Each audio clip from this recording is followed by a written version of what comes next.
HHWLS. Y aquí les puse sus significados. Es el granito termoplástico, resistente al calor, resistente a la humedad y de bajas emisiones de humo. ¿Por qué se dice bajas emisiones de humo? Cuando se quema, algo que normaron es que por lo regular siempre le echan la culpa a los incendios por la instalación eléctrica. Y algo que pasaba frecuentemente con los cables de antaño es que producían mucho humo. Y al haber humo, pues la gente no podía salir, te dificulta la respiración. Por eso los hicieron bajos en emisiones de humo. Esa es la diferencia que tienen los HHWLS. Y el XHHWLS, la única diferencia es la X, pero es porque es un cable XLT y es de aluminio. ¿Sí? Como les vuelvo a repetir, el aluminio, al ser más barato, la industria lo ha adoptado mucho. Barato y económico por temas de vandalismo. Lo adoptan mucho porque no, les digo, este cable, por ejemplo, este de aluminio, el trenzado que llevan ahí, cuesta el metro 20 pesos. Y el metro del azul cuesta 30 pesos. ¿Sí? Esa es la ventaja que tienen los cables de aluminio. La desventaja, los cables de cobre los manufacturan desde el calibre 18 hasta el calibre 2000. Entonces, comercialmente en México nada más se manejan hasta el calibre 500. El calibre desnudo que anda ahí de cobre, ese calibre, ese cable es del calibre 2. Nada más para que se den una idea del grosor de un calibre 500. El que los grandes es este, y el otro es este tamaño. Por eso en la industria optaron por fabricar estos calibres, mayormente a partir de este calibre del 6 hasta el 500, optaron por fabricarlos en aluminio. ¿Y es la misma construcción de aluminio? No, no. Aquí, si se dan cuenta, por ejemplo, el calibre 6, los de aluminio los fabrican solamente desde calibre 6 hacia más grande. ¿Y para qué se usa el calibre más grande? Hay motores, en la industria hay motores que son de 4000 caballos, de 2000 HP, para eso se ocupan. Y no nada más va uno, hay lugares donde van 6, 8, para eso los ocupan. A ustedes, ojalá sean afortunados de algún día llegar a ver una instalación con este tipo de cableados. Se ven espectaculares. Son para industria muy pesada mover. ¿Te tocó en Audi? Ajá. Sí, ahí instalé el training center. Me tocó hacer la obra electromecánica de media tensión para llevarle energía.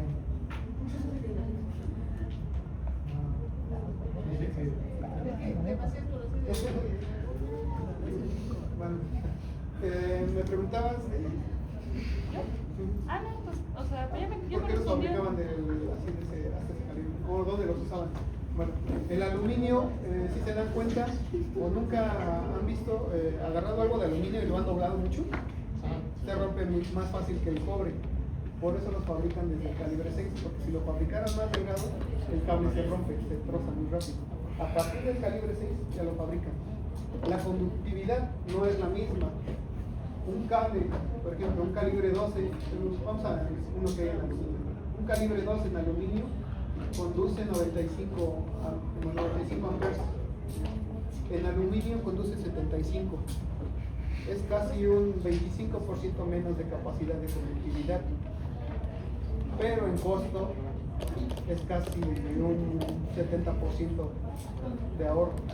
¿Y esos que son los calibre más grandes te lo venden por metro? Te lo venden por metro, pero un metro de ese calibre no sirve para nada. Sí, no. ¿Cómo cuánto cuesta un metro de ese calibre? El calibre 500 está como en unos 700 pesos el metro. Sí, son caros. Por ejemplo, ese de cobre, ese que ni es cobre, el metro cuesta 130. Sí, no, por eso dejaron de usar mucho el cobre. Y el cobre solamente se recomienda a partir de los tableros de distribución hacia las instalaciones interiores. Y, por ejemplo, ese que es, está como bañado en cobre, ¿no? ¿Tiene la misma conductividad? No, Que tiene uno conductividad que uno de aluminio. Y que uno de cobre sí al 100%. Ese que pasó es un calibrador. El cobre conduce forrado. También afecta mucho el tipo de aislamiento. Los aislamientos afectan la conductividad de cada cable. Ahorita el que están manejando es un CH-HWLS, que ya es para una temperatura de 75 grados. Un forrado que conduce 115, pero un desnudo te puede conducir hasta 180, pero no lo puedes instalar en interiores. Los desnudos se instalan expuestos a la intemperie, por eso conducen más, porque no tienen el aislamiento que restringe la conductividad de la corriente. Bueno, ahora, ¿por qué les traje? Y por ejemplo, esos cables de desnudos, con la intemperie o el agua, ¿no les afecta? El cable desnudo de cobre, el cobre no le pasa nada. El cobre puede estar eternamente a la intemperie mientras no tenga contacto con aluminio, no le va a pasar nada, o con acero. El cobre en contacto con algún metal como aluminio o acero y que circula corriente eléctrica produce un efecto que se llama par galvánico. ¿Qué pasa? Se desintegran los metales, se hacen polvo uno y otro. Siempre y cuando no estén, el cobre puede estar expuesto siempre y cuando no se junte con algún metal. Y el aluminio no puede estar expuesto a la humedad porque se corroe. Debe de estar, por ejemplo, las líneas de comisión que pueden ver en los postes son de aluminio, pero no están en contacto con la tierra, con la humedad. Llueve, pero se secan al otro día con el sol, por eso no se puede. Bueno, ahora, toda instalación eléctrica debe de tener en cuenta un código de colores. También está normado por la NOM 001, que es la norma de las instalaciones eléctricas. El artículo 200, sección 6, el artículo 210, sección 5, el 215, sección 12, te indican los códigos que debes de seguir en México. Por ejemplo, el cable de puesta a tierra o neutro te dicen que debe de ser en color blanco o gris. No te restringen códigos de colores para las fases, pero ya nosotros como eléctricos ya nos tropicalizamos al NEC de Estados Unidos y ellos sí establecen códigos. Por ejemplo, acá en voltajes de 127 a 220, la fase A va a ir de negro, la fase B va a ir de rojo y la fase C va a ir de azul. O en muchos casos, a partir del calibre 2, no, a partir del calibre 4, ya no, los fabricantes ya no te hacen cambios de colores. ¿Qué haces? ¿O qué se hace en la industria? Se les marca nada más las puntas con cinta de aislar. Y ya en la industria pesada, donde tienes voltajes de 440 o 480, te pide la NEC, o también en México te piden que la fase A vaya en café, la fase B vaya en naranja, la C vaya en amarillo y el neutro en gris. Y el 127 el neutro va en blanco. Y las tierras pueden ir, en ambos casos pueden ir forradas en color verde o pueden ir desnudos.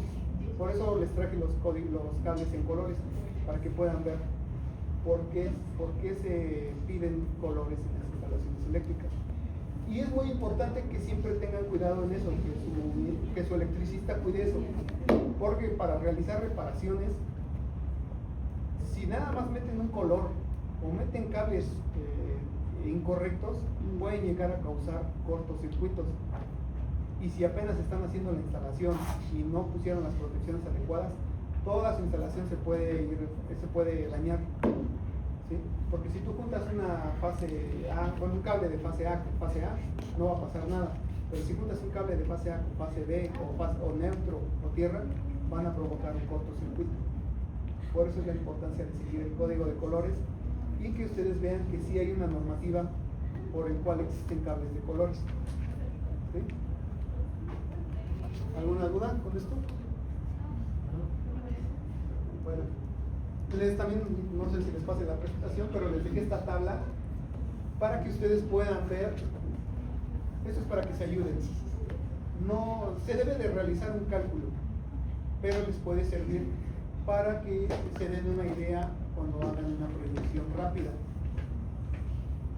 Este es de un fabricante de tubos fondo y de eléctricos, donde te dice cuántos cables por tamaño de tubería puedes meter dentro del tubo. Por ejemplo, acá un calibre 10 en un tubo de 13 milímetros que viene siendo media pulgada, te dice que solamente puedes meter 4 cables.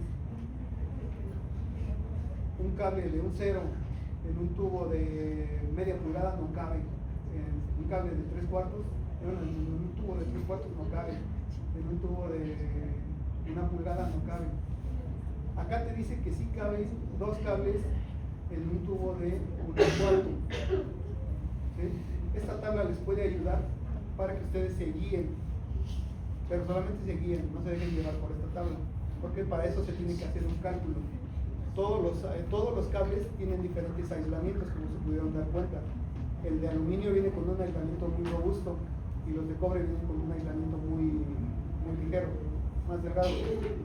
Este nada más es como para que se den una idea de lo que pueden meter en estas dos designaciones, pero siempre deben de apoyarse con un ingeniero que les ayude a calcular cuántos cables pueden usar. ¿Por qué? Porque no deben de pasarse de esta. Esto sí está normado. No, en una tubería no pueden usar, si va un cable, no pueden usar más del 53% de la tubería. Si van 2 cables, no pueden usar más del 30%. Y si van más de 2, no pueden usar más del 40%. Es el área disponible que debe de tener el tubo. ¿Para qué? Para que los cables se puedan enfriar. Porque si no se calientan y pierden capacidad conductiva. Un cable al calentarse, si conducía, no sé, un calibre 10, si conducía 30 amperes, si se calienta, puede llegar a conducir hasta 15 amperes. ¿Qué va a producir eso? Que tu interruptor se dispare, que tus equipos no prendan adecuadamente. En el tema de los motores que no funcionen correctamente, que si es un molino o algo, que no haga su trabajo adecuadamente. Por eso es que deben de cuidar cuántos cables van a meter por tubería. ¿Por qué pasa? Por ejemplo, hay veces en las que yo conecto algo a un enchufe, pero sale como un rayito. Ah, porque no tienen el cable de tierra física. Sí, eso es lo que pasa. O sus equipos no tienen la patita de tierra física. Pasa con los cargadores de teléfono. Pero eso no es nada malo. A este nivel de voltaje, a nivel comercial, de casa habitación no es peligroso, pero en la industria eso se llama arc flash. Y en la industria, como no manejan voltajes de 127, manejan 440, 2000, 6000 volts, ahí sí es peligroso ese arco. Ese comúnmente se utiliza para las acometidas de las casas. Es aluminio.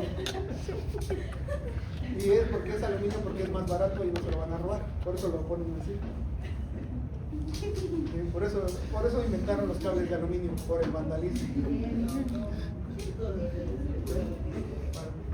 Las salidas eléctricas. ¿Qué son las salidas eléctricas? Como les decía, son los apagadores, los contactos o corrientes donde conectan la televisión, el celular, las computadoras. Los apagadores son como este que prenden y apagan las luces, portalámparas, sockets. Estos actualmente ya no se usan, básicamente, pero se los dejo como conocimiento general. Ya actualmente únicamente dejan los cables y montan las luminarias sobre los registros, ya no hay aceptar. Más que los focos vintage que pueden llegar a ver LED. Y las salidas especiales, que son salidas para bombas, hornos eléctricos. ¿Por qué se les llama salidas especiales? Porque son equipos de alta demanda. Les ha pasado que en sus casas, quiero pensar que no tienen más de 2 circuitos, prenden la lavadora y los focos hacen. ¿Por qué? Porque debieron de haber tenido una salida especial. Únicamente de su interruptor general o de su tablero debieron de mandar una salida hacia su lavadora o hacia el equipo que consuma más energía eléctrica. ¿Sí? ¿Puedes pasar? Sí. Bueno, acá les dejo un diagrama para que ustedes puedan ver cómo se conectan los apagadores. conocen la función de un apagador. Únicamente es un switch que deja pasar o pasa o corta la energía eléctrica. Así se conectan los focos de las casas, así están.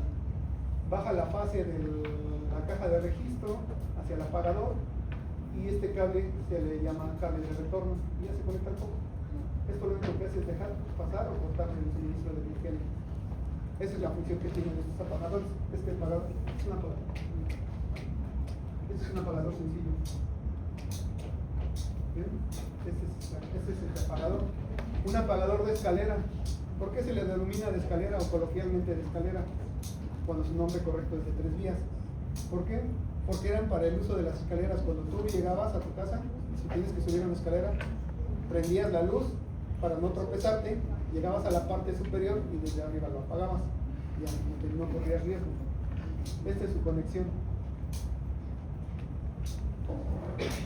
Baja un cable de fase a una, estas son las vías, pues se llaman 3 vías, tiene 1, 2, 3, baja un cable de fase a una vía, de un apagador a otro se tienden 2 cables puentes y del segundo apagador se regresan a las lámparas para que prendan y apaguen. ¿Sí? Eso es cuando tengan la oportunidad de verlos realmente o de practicar para entender bien el funcionamiento de estos. Es muy sencillo, pero en la práctica hacerlo es un poco confuso porque no sigue el código de colores. Es por eso que les vuelvo a recalcar, tienen que seguir un código de colores para cuando tienen este tipo de conexiones y no se pierdan. Y anteriormente se usaban apagadores de 4 vías, que eran para escaleras de doble nivel o que tenían descanso o otro nivel acá. O querías controlar todo. Son estos. Igual tienen 4 vías. 1, 2, 3, 4. Pero tienen casi la misma función que el de 3 vías. ¿Sí? Este es su diagrama de conexiones. Actualmente estos ya casi no los utilizan. ¿Por qué? Porque lo que hacen, o lo que ustedes como arquitectos deberían de hacer, es poner sensores de presencia. Y ya te evitas de gastar en cableado. ¿Sí? Pero se los dejo como conocimiento cultural. Y ahorita los vamos que ya no necesitas los cables. Así hay unos que ya los manejan por Alexa, o los mismos... No, que viene el dispositivo ahí. El dispositivo ya nada más, ya no necesitas hacer la bajada. Ya nada más conectas, haces lo que sí debes de tener tu preparación de tu chalupa y ya se conectan vía Bluetooth. No. Aparte, hay otros que le mandan solamente la señal a la luminaria y la luminaria tiene como ese sensor y que ya no ocupas cables. Ajá, sí, ya no está cableado. Es un, Pero no es Bluetooth. A ver, ahorita lo investigo y ya.